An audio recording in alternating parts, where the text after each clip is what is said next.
Assalamualaikum warahmatullahi wabarakatuh. Salam sejahtera untuk kita semua. Om Swastiastu. Namo Buddhaya, salam kebajikan Rahayu. Yang saya hormati pimpinan dan anggota Komisi 13 DPR RI.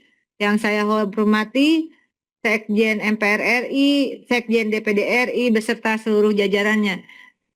Fraksi PDI Perjuangan menyatakan menerima laporan keuangan MPR RI dan DPD RI tahun anggaran 2025 dengan beberapa catatan. Pertama, terkait dengan MPR, pembahasan laporan keuangan MPR RI tahun 2025 tidak dapat dipandang sekedar sebagai evaluasi administrasi keuangan, melainkan sebagai bagian dari pertanggungjawaban atas pelaksanaan amanat konstitusi berdasarkan Undang-Undang Nomor 17 2014 beserta perubahannya tentang MPR, DPR, DPD, dan DPRD atau Undang-Undang MD3. MPR memegang mandat strategis untuk mengubah dan menetapkan Undang-Undang NRI dan melantik Presiden dan seterusnya. Mandat tersebut menuntut pengelolaan APBN yang tidak hanya tertib administrasi, tetapi juga berintegritas, transparan, dan berpihak pada kepentingan rakyat. Kami mengapresiasi capaian Sekretariat Jenderal MPR RI mempertahankan opini wajar tanpa pengecualian selama 17 tahun berturut-turut dengan realisasi belanja 1,132 triliun atau 93,50% dari pagu 1,211 triliun termasuk tambahan anggaran 242,21 miliar melalui realokasi BA-BUN untuk sosialisasi 4 pilar. Capaian reformasi birokrasi, kinerja anggaran, keterbukaan informasi publik, dan pengelolaan aset juga menunjukkan komitmen memperbaiki tata kelola. Namun kami mengingatkan WTP tentu tidak menutup ruang evaluasi. Dari dokumen yang disampaikan memperlihatkan masih adanya temuan BPK pada belanja barang, belanja modal, perjalanan dinas, pengiriman bahan sosialisasi 4 pilar, honorarium personel pengamanan, hingga penata usahaan aset. Langkah tindak lanjut, terima kasih, kami apresiasi telah dilakukan. Tetapi ukuran keberhasilannya belum tergambar secara utuh. DPR membutuhkan kepastian mengenai nilai temuan, besaran kelebihan pembayaran yang telah dipulihkan ke kas negara, proses penyelesaian rekomendasi BPK, serta perubahan sistem yang mampu mencegah berulangnya temuan yang sama. Akuntabilitas tidak cukup dibangun melalui surat edaran, koordinasi, atau penyusunan SOP, tetapi harus dibuktikan dengan hasil yang terukur dan penguatan sistem pengendalian internal. Oleh karena itu kami merekomendasikan pertama, agar MPR menyampaikan laporan tindak lanjut rekomendasi BPK yang berbasis hasil, mencakup nilai rupiah setiap temuan, progres pengembalian ke kas negara, dan presentasi penyelesaian rekomendasi agar fungsi pengawasan DPR dapat dilakukan secara objektif. Kedua, mendukung MPR memperkuat tata kelola dan sistem pengendalian internal berbasis digital, khususnya pada barang belanja, perjalanan dinas, pengadaan, dan penatausahaan BMN, sehingga pencegahan menjadi prioritas bukan sekedar penyelesaian setelah temuan muncul.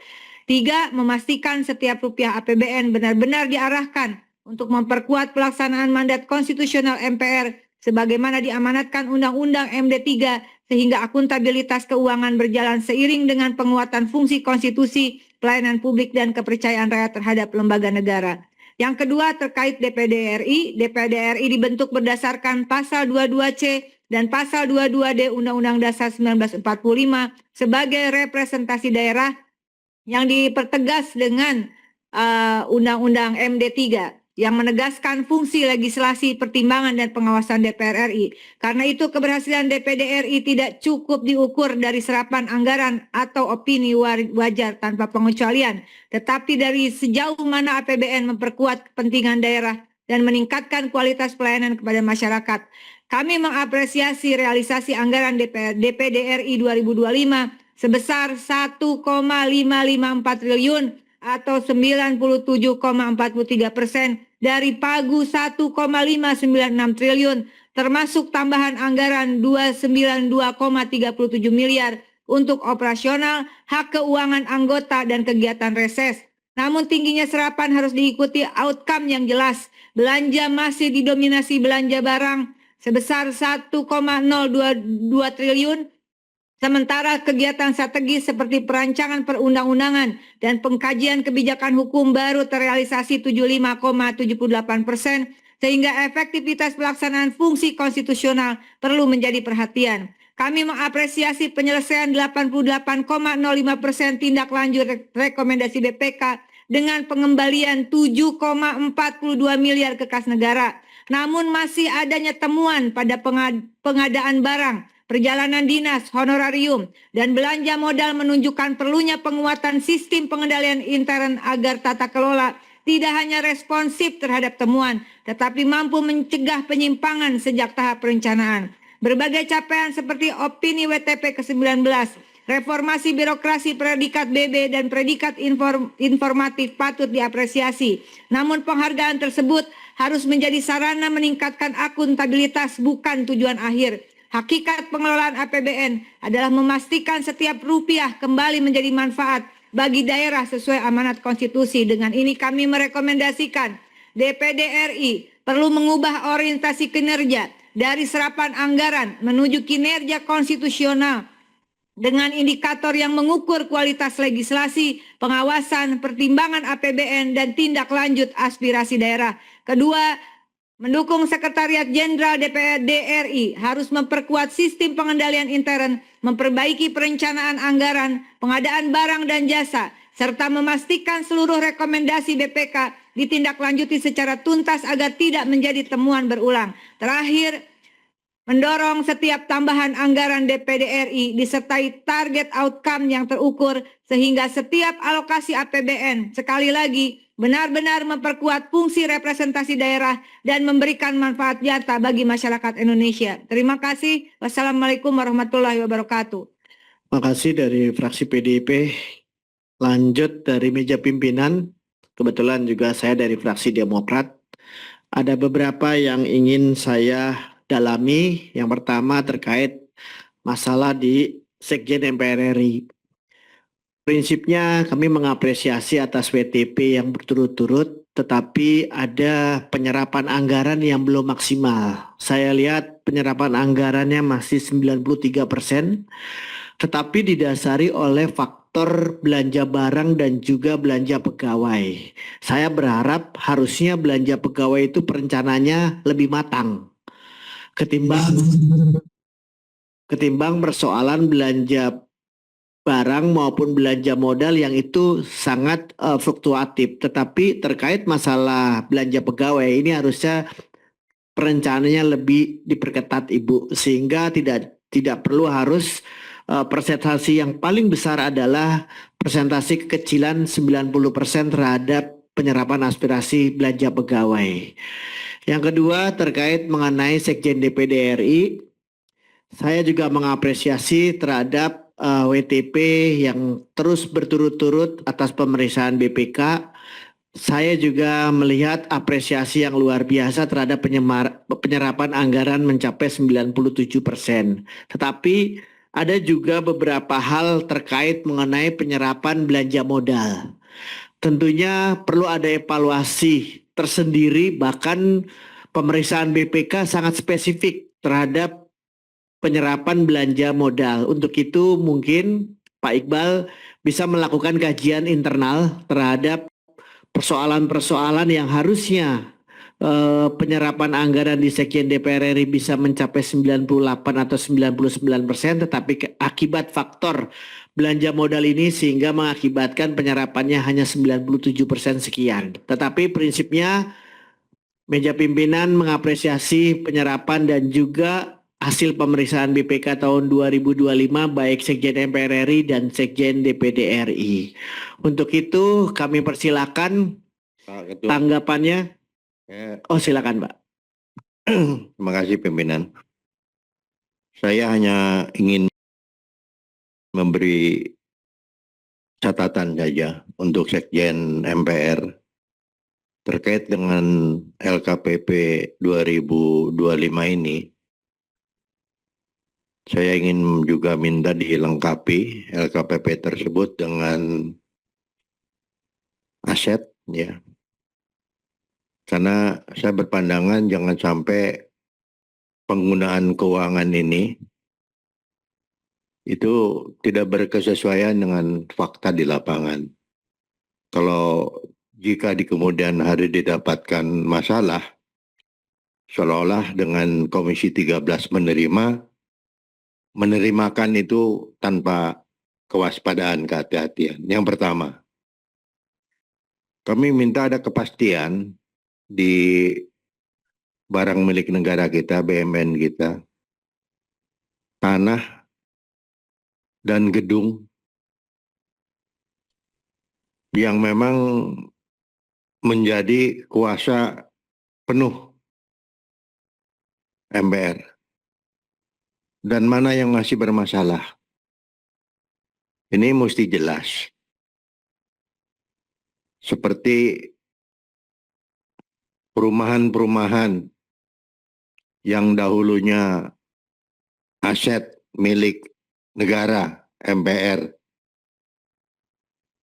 sehingga bisa diketahui dengan jelas mana yang sudah beralih hak gitu, yang memang sudah dikredit, sudah dijual, sudah di apa, seperti di komplek MPR Cilandak. Apakah memang secara keseluruhan perumahan-perumahan itu sudah lepas semua? Jadi bukan mencari-cari salah, tapi supaya ada kepastian. Jangan sampai timbul persoalan di kemudian hari. Berikutnya, Gedung Asia Afrika di Bandung. Rumah dinas kalau tidak salah, atau rumah dinas atau yang kebakaran kemarin itu. Itu saya minta dilampirkan dalam laporan ini supaya Komisi 13 juga mengetahui. Dan apakah ada di luar itu? Yang mungkin di wilayah lain. Saya tidak tahu karena MPR di masa lalu itu berkuasa sekali. Dari Sabang sampai Merauke. Jangan-jangan ada aset yang tertinggal di Bengkulu kah? Atau di Papua kah? Kita tidak tahu. Nah itu mohon dilampirkan Pak Ketua supaya kita Komisi 13 ini nggak kecolongan Pak. Nggak kecolongan. Begitu pula juga dengan di Gedung Senayan ini. Kami juga ingin mintakan batas wilayah masing-masing lembaga negara ini antara MPR, DPR, dan DPD. Mana yang menjadi ruang lingkup dan tanggung jawabnya supaya tidak terjadi overlap. Jangan sampai nanti kelahi di lapangan. Satu, pintu masuk. Harus ada tata kelola. Pintu masuk, pintu keluar, gerbang Pancasila sama gerbang utama itu tata kelolanya seperti apa? Apakah memang mendapatkan kesepakatan bersama atau bagaimana? Itu terserah. Kita tidak akan ikut campur. Itu urusan Setjen DPR, Setjen MPR, dan Setjen DPD. Karena yang lalu lalang masuk ke sana, ya Ibu Siti, Pak Iqbal, kan pintunya nggak mungkin lewat udara.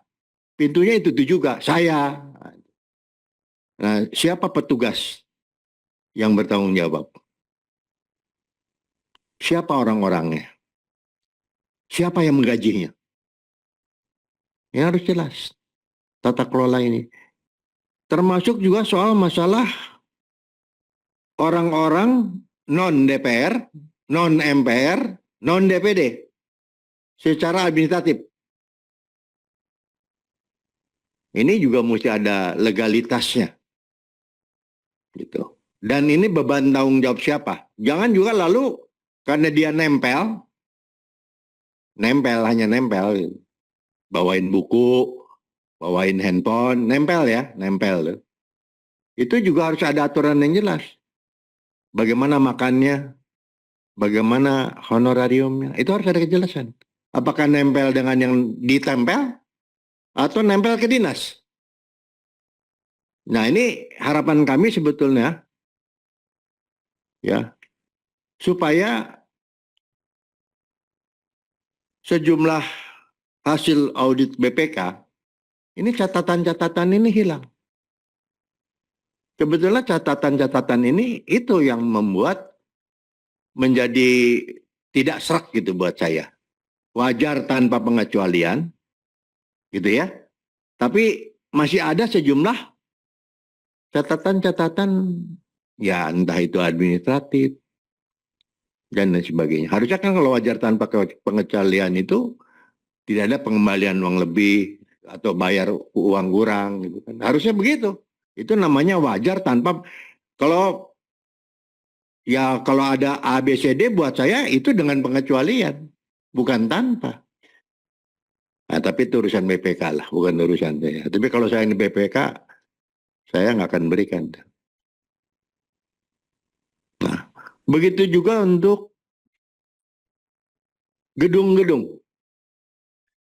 Ini bisa timbul persoalan. Nusantara 5. Itu ruangannya yang bertanggung jawab itu siapa? Entah listriknya, entah perawatannya. Karena saya melihat di lorongnya itu sebagian digunakan oleh MPR.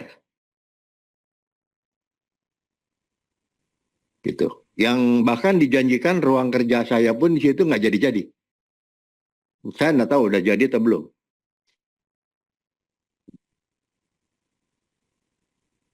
Untuk pimpinan, alat kelengkapan. Kan ada ruangan-ruangan. Itu kan MPR semua.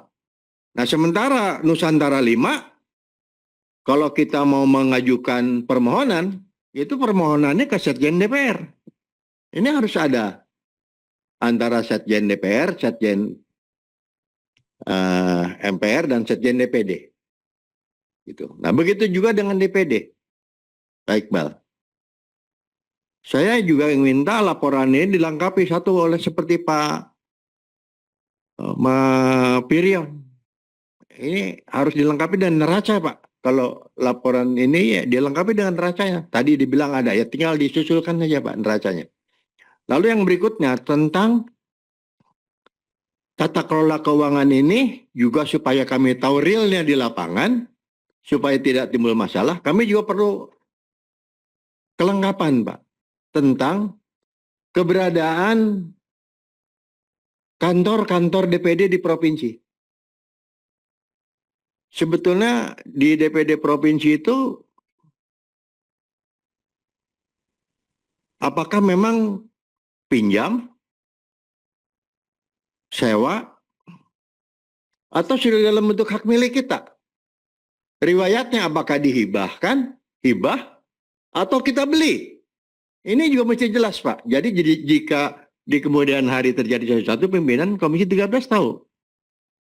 Bahkan kita bisa melihat juga berapa biaya untuk biaya pemeliharaan untuk satu kantor DPD itu.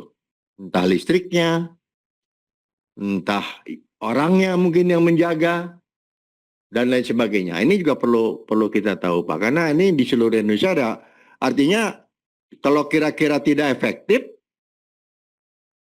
tidak digunakan, atau mungkin bulukan gitu, Pak ya. Banyak debu, nggak terurus, mengganggu lingkungan, Pak. Mengganggu lingkungan. Jangan-jangan, ya saya bukan menduga-duga. Karena memang kami nggak tahu. Inilah kesempatan kami bertanya, Pak. Supaya wajar tanpa pengecualian ini itu berkorelasi dengan fakta di lapangan. Demikian pimpinan, terima kasih.